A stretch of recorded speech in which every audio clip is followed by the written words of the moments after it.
আমি ব্যক্তিগতভাবে স্যার কি করলাম জানি না।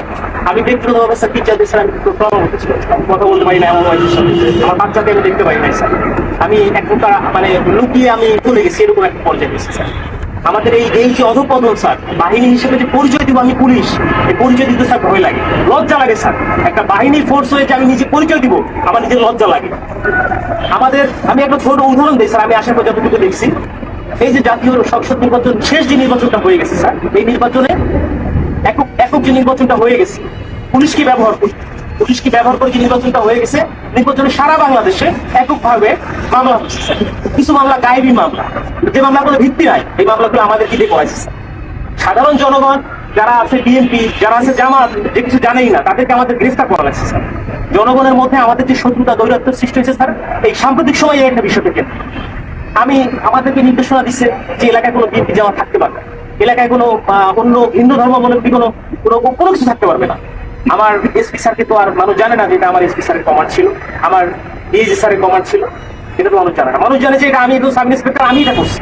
সন্তোষ নামে একজন সাব ইন্সপেক্টরকে মেরে ঝুলাই দিচ্ছে। লাগছিল কি, সাম্প্রতিক সময় যখন প্রথম আন্দোলন শুরু হলো স্যার, সেই আন্দোলনে একটা গাড়ি ভাঙচুর হয়, সেটা সরকারবাদী একটা মামলা হয়। সেই মামলার আয়ু ছিল হচ্ছে সন্তোষ, যাকে স্যার এটা জানানোর পরে অনেক প্যাথেটিক একটা ঘটনা স্যার, আপনারা যে দেখছেন হয়তো স্যার, এখানে আপনাদের বিষয়টাও স্যার এখানে আসছে, আমরা সবাই এটা জানছি। তো এইরকম স্যার অনেক বিষয় আছে স্যার, আমরা কথা বলার কোনো সুযোগ থাকে না। আমরা চাই স্যার এই বাহিনীটাকে স্যার, এই যে রাজনীতিকরণ, এই রাজনীতিকরণ থেকে আমাদের দাবি দেওয়ার প্রধান যে বিষয়টা, সেটা হচ্ছে আমরা এই রাজনীতিকরণের মধ্যে স্যার থাকতে চাই না। আমাদের স্যার এখানে কর্মবিরতি চলমান আছে স্যার, আমরা কর্মবিরতি নিয়েছি সারা বাংলাদেশে একই অবস্থা স্যার। এখানেও স্যার আমরা যখন প্রথম এখানে আসছি, আমাদের ম্যাক্সিমাম সবাই স্যার সিভিলে ছিল, ম্যাক্সিমাম সবাই সিভিলে ছিলাম। জানি না আমার অফিসার ইনচার্জ, আমাদের অফিসার আমাদেরকে সবাইকে মানে যেভাবে হোক না কেন, ফোর্সফুলি হোক যেভাবে হোক আমাদের পোশাক কিছু বাধ্য করছে। আমি স্যার পোশাক করি, তার মানে স্যার এরা যে আমি চাকরি করবো না। আমি একজন এডুকেটেড পার্সন স্যার, আমি ফিজিক্সে মাস্টার্স করছি ঢাকা কলেজ থেকে। আমিও স্যার এই যে ছাত্র আন্দোলন করছি, আমি পক্ষে। বাট এই পুলিশের সাথে সে প্রত্যেকটা হত্যাকাণ্ডের স্যার বিচার হোক, ছাত্র 200, 300, 400, 500 যা মারা গেছে, এটা বিচার হোক স্যার। আমরা চাই আমাদের যে সকল সিনিয়ররা স্যার কমান্ড করছে, যারা এগুলা করছে, তারা পার পেয়ে গেল কেন? তারা কিভাবে স্যার পার পেল? আমার এই প্রশ্নটা স্যার আমার থেকে যায়, কেন যারা অন্যায় করলো, যারা আমাদেরকে মানুষের কাছে শত্রু হিসেবে দাঁড় করাই দিল, তারা কেন স্যার পালিয়ে গেল? তাদেরকে কেন কেউ আটকালো না স্যার? আমরা যারা এই ফিল্ড পর্যায়ে থেকে গেছি, প্রত্যেকটা মানুষের সাথে মিশে গেছি, আমরাই স্যার বিপদগ্রস্ত, আমরা বিপদগ্রস্ত। কিন্তু স্যার দেখেন, বাংলাদেশে এখন পর্যন্ত কতজন পুলিশ মারা গেছে, এই মারার সংখ্যাটা কতজন মারা গেছে, এই সংখ্যাটা আমরা এক্স্যাক্টলি জানি না স্যার। একটা বাহিনী হিসেবে আমরা পরিচয় দিচ্ছি, বাট আমি জানি না যে আমার ফোর্স, আমার অফিসার রাস্তায় পড়ে আছে, কুকুরে লাশ খাচ্ছে স্যার।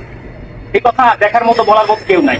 আমরা আসছি স্যার যে আমরা একটা কার্যক্রম শুরু করবো, আপনারা এটা করেন ওইটা করেন, এটা না স্যার। আগে বুঝতে হবে স্যার আমাদের জায়গাটা কোন জায়গায় স্যার, আমাদের চাহিদাটা কোন জায়গায় স্যার, এটা উপলব্ধি করতে হবে স্যার।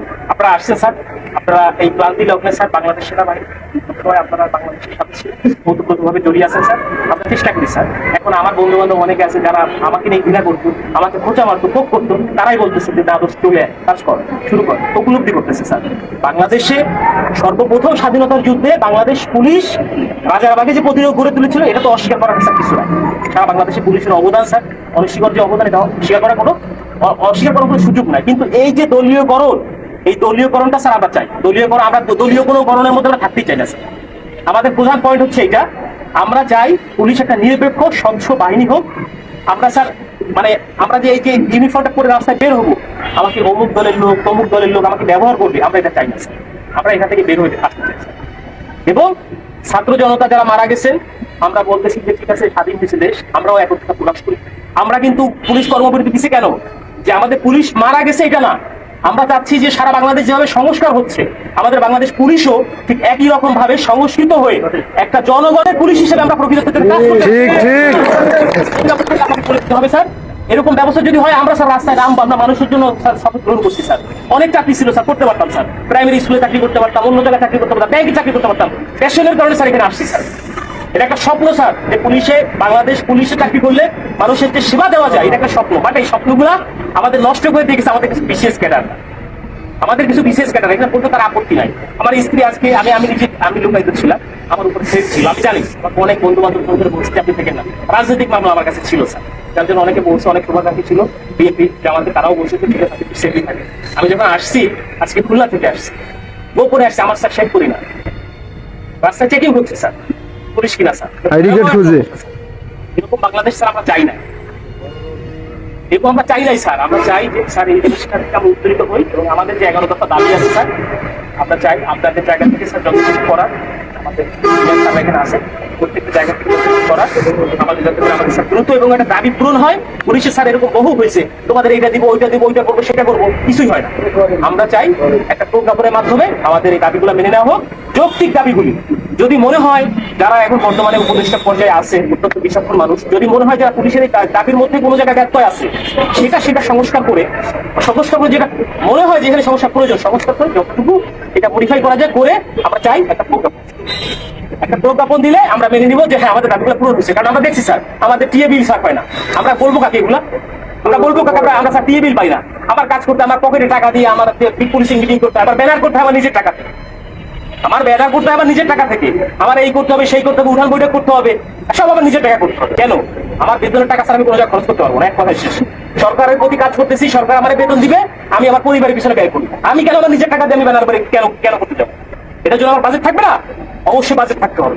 আমার মাসে প্রথম 10 তারিখের মধ্যে আমার টিএ বিল দিতে হবে।